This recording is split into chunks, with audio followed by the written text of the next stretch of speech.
विराजमान सुनिएगा, था जल प्रलय के समय यहोवा विराजमान था। और यहोवा सर्वदा के लिए राजा होकर विराजमान रहता है। यहोवा सर्वदा के लिए राजा के समान विराजमान रहता है। यहोवा अपनी प्रजा को बल देगा। यहोवा अपनी प्रजा को शांति की आशीष देगा। सुनिएगा, जल प्रलय के समय यहोवा विराजमान था और यहोवा सर्वदा के लिए राजा होकर विराजमान रहता है और यहोवा अपनी प्रजा को बल देगा और शांति की आशीष देगा।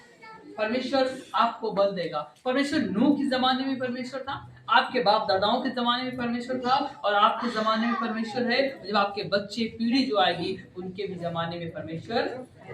आपको पता ये बात मुझे बहुत खूबसूरत लगती है कि कई बार आपके माँ बाप आप तक साथ देते हैं, आपकी पत्नी आपका परिवार आप तक साथ देता है, पर परमेश्वर आने वाली पीढ़ियों तक भी साथ देता है। आने वाली आप अपने बच्चों के लिए सिर्फ कमा सकते हैं, तीसरी पीढ़ी के लिए शायद ना कमा पाए, पर परमेश्वर के पास में योजना है, वो आपके नाती पोतों के नाती पोतों को भी आशीष देने के लिए विचारधारा में बना रहता है।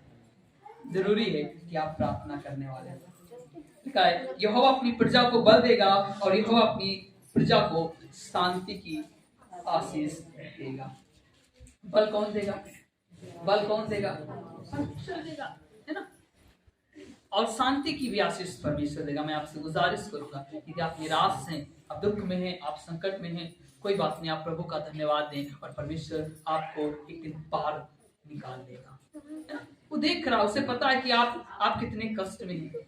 एक वचन है और वहां पे लिखा है कि परमेश्वर आपको अपनी सामर्थ्य से ज्यादा परीक्षा में पढ़ने, परमेश्वर आपको अपनी सामर्थ्य से ज्यादा, है ना, सामर्थ्य से ज्यादा या सामर्थ्य से बाहर परीक्षा में पढ़ने नहीं देता। इसका मतलब है सब कुछ परमेश्वर कंट्रोल कर रहा है ना। आप आकाश को देखिए, आप सुंदर